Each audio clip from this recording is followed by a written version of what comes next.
जय माता दी। भक्तों, आज हम जानेंगे कि एकादशी की उत्पत्ति कैसे हुई। उत्पत्ति एकादशी का व्रत अगहन मास में कृष्ण पक्ष एकादशी को करना चाहिए। इसकी कथा इस प्रकार है। युधिष्ठिर ने भगवान श्री कृष्ण से पूछा कि भगवान, पुण्यमयी एकादशी तिथि कैसे उत्पन्न हुई, इस संसार में वह क्यों इतनी पवित्र मानी गई तथा देवताओं को कैसे प्रिय हुई। तब श्री भगवान बोले, कुंती नंदन, प्राचीन समय की बात है। सत्ययुग में मुर नामक दानव रहता था। वह बड़ा ही अद्भुत, अत्यंत रौद्र तथा संपूर्ण देवताओं के लिए भयंकर था। उस काल रूपधारी दुरात्मा महासुर ने इंद्र को भी जीत लिया था। संपूर्ण देवता उससे परास्त होकर स्वर्ग से निकाले जा चुके थे और शंकित तथा भयभीत होकर पृथ्वी पर विचरा करते थे। एक दिन सब देवता महादेव जी के पास गए। वहां इंद्र ने भगवान शिव के आगे सारा हाल कह सुनाया। इंद्र बोले, महेश्वर, ये देवता स्वर्ग लोक से निकाले जाने के कारण पृथ्वी पर विचर रहे हैं। मनुष्यों के बीच रहना इन्हें शोभा नहीं देता। देव, कोई उपाय बतलाइए। देवता किसका सहारा लें। तो महादेव जी ने कहा, देवराज, जहाँ सबको शरण देने वाले, सबकी रक्षा में तत्पर रहने वाले जगत के स्वामी भगवान गरुड़ध्वज विराजमान हो, वहाँ जाओ। वे तुम लोगों की रक्षा करेंगे।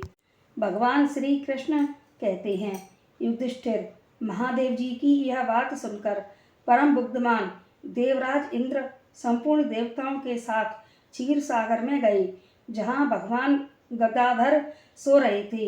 इंद्र ने हाथ जोड़कर उनकी स्तुति की। इंद्र बोले, देव देवेश्वर, आपको नमस्कार है। देव, आप ही पति और आप ही मति, आप ही कर्ता और आप ही कारण हैं। आप ही सब लोगों की माता और आप ही इस जगत के पिता हैं। देवता और दानव दोनों ही आपकी वंदना करते हैं। पुंडरीकाक्ष, आप दैत्यों के शत्रु हैं। मधुसूदन, हम लोगों की रक्षा कीजिए।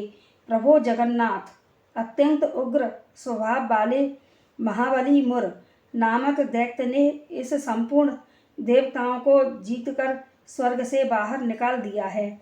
भगवान देव देवेश्वर, शरणागत वत्सल, देवता भयभीत होकर आपकी शरण में आए हैं।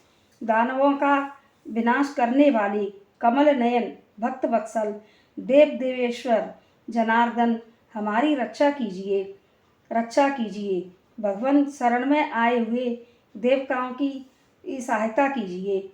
इंद्र की बात सुनकर भगवान विष्णु बोले, देवराज, वह दानव कैसा है, उसका रूप और बल कैसा है तथा उस दुष्ट के रहने का स्थान कहाँ है। इंद्र बोले, देव देवेश्वर, पूर्व काल में ब्रह्मा जी के वंश में तालजंग नामक एक महान असुर उत्पन्न हुआ था, जो अत्यंत भयंकर था। उसका पुत्र मुर दानव के नाम से विख्यात है। वह भी अत्यंत उत्कट, महापराक्रमी और देवताओं के लिए भयंकर है। चंद्रावती नाम से प्रसिद्ध एक नगरी है, उसी में स्थान बनाकर वह निवास करता है। उस दैत्य ने समस्त देवताओं को परास्त करके उन्हें स्वर्गलोक से बाहर कर दिया है। उसने एक दूसरे ही इंद्र को स्वर्ग के सिंहासन पर बिठाया है। अग्नि, चंद्रमा, सूर्य, वायु तथा वरुण भी उसने एक दूसरे ही बनाए हैं। जनार्दन, मैं सच्ची बात बता रहा हूँ, उसने सब कोई दूसरे ही कर लिए हैं। देवताओं को तो उसने उनके प्रत्येक स्थान से वंचित कर दिया है। इंद्र की यह बात सुनकर भगवान जनार्दन को बड़ा क्रोध आया। उन्होंने देवताओं को साथ लेकर चंद्रावती नगरी में प्रवेश किया। भगवान गदाधर ने देखा कि दैत्यराज बारंबार गर्जना कर रहा है और उससे परास्त होकर संपूर्ण देवता दसों दिशाओं में भाग रहे हैं। अब वह दानव भगवान विष्णु को देखकर बोला, खड़ा रह, खड़ा रह। उसकी यह ललकार सुनकर भगवान के नेत्र क्रोध से लाल हो गए। वे बोले, अरे दुराचारी दानव, मेरी इन भुजाओं को देख।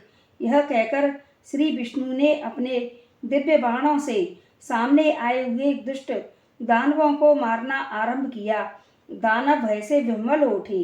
पांडुनंदन तत्पश्चात श्री विष्णु ने दैत्य सेना पर चक्र का प्रहार किया।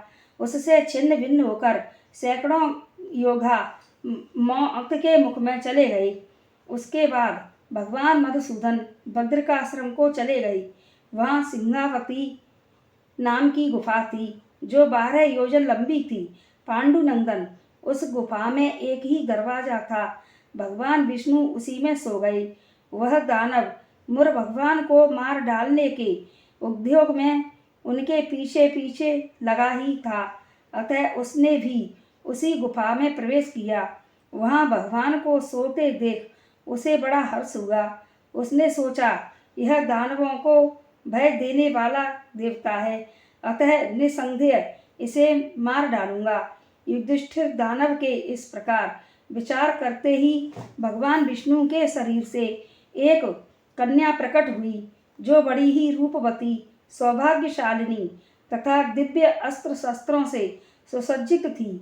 वह भगवान के तेज के अंश से उत्पन्न हुई थी। उसका बल और पराक्रम महान था। युधिष्ठिर दानव मुर ने उस कन्या को देखा। कन्या ने युद्ध का विचार करके दानव के साथ युद्ध के लिए याचना की। युद्ध छिड़ गया।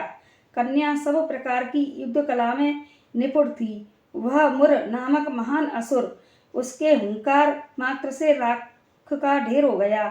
दानव के मारे जाने पर भगवान जाग उठे।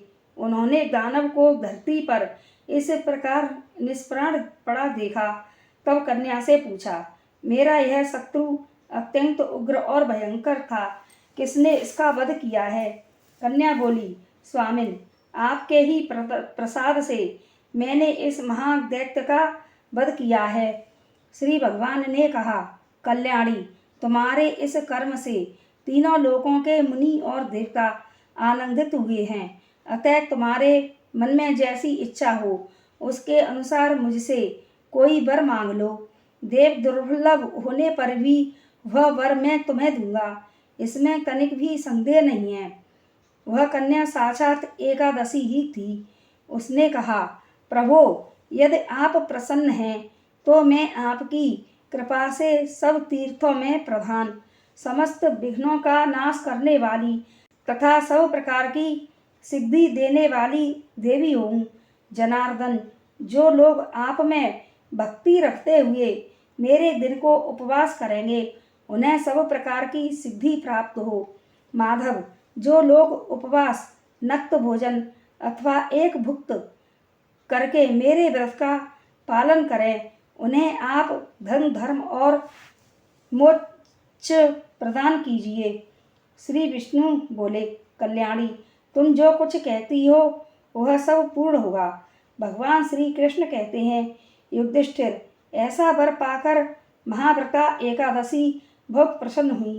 दोनों पक्षों की एकादशी समान रूप से कल्याण करने वाली है। इसमें शुक्ल और कृष्ण पक्ष का भेद नहीं करना चाहिए। यदि उदय काल में थोड़ी सी एकादशी, मध्य में पूरी द्वादशी और अंत में किंचित त्रयोदशी हो तो वह त्रिस्पर्शा एकादशी कहलाती है। वह भगवान को बहुत ही प्रिय है। यदि यह त्रिस्पर्शा एकादशी को उपवास कर लिया तो 1000 एकादशी व्रतों का फल प्राप्त होता है तथा इसी प्रकार द्वादशी में पारण करने पर 1000 गुना फल माना गया है। अष्टमी, एकादशी, षष्ठी, तृतीया और चतुर्दशी ये यदि पूर्व तिथि से विद्ध हों तो उनमें व्रत नहीं करना चाहिए। परिवर्तनी तिथि से युक्त होने पर भी इनमें उपवास का विधान है। पहले दिन में और रात में एकादशी हो तथा दूसरे दिन केवल प्रातःकाल एक दंड एकादशी रहे तो पहली तिथि का परित्याग करके दूसरे दिन की द्वादशी युक्त एकादशी को ही उपवास करना चाहिए। यह विधि मैंने दोनों पक्षों की एकादशी के लिए बताई है। जो मनुष्य एकादशी को उपवास करता है वह वैकुंठ धाम में जाता है। जो मनुष्य एकादशी को उपवास करता है वह वैकुंठ धाम में जाता है। जहाँ साक्षात भगवान गरुड़ध्वज विद्यमान रहते हैं। जो मानव हर समय एकादशी के महात्म्य का पाठ करता है उसे 1000 गौदान के पुण्य का फल प्राप्त होता है। जो दिन या रात में भक्ति पूर्वक इस महात्म्य का श्रवण करते हैं वे निसंदेह ब्रह्म हत्या आदि पापों से मुक्त हो जाते हैं।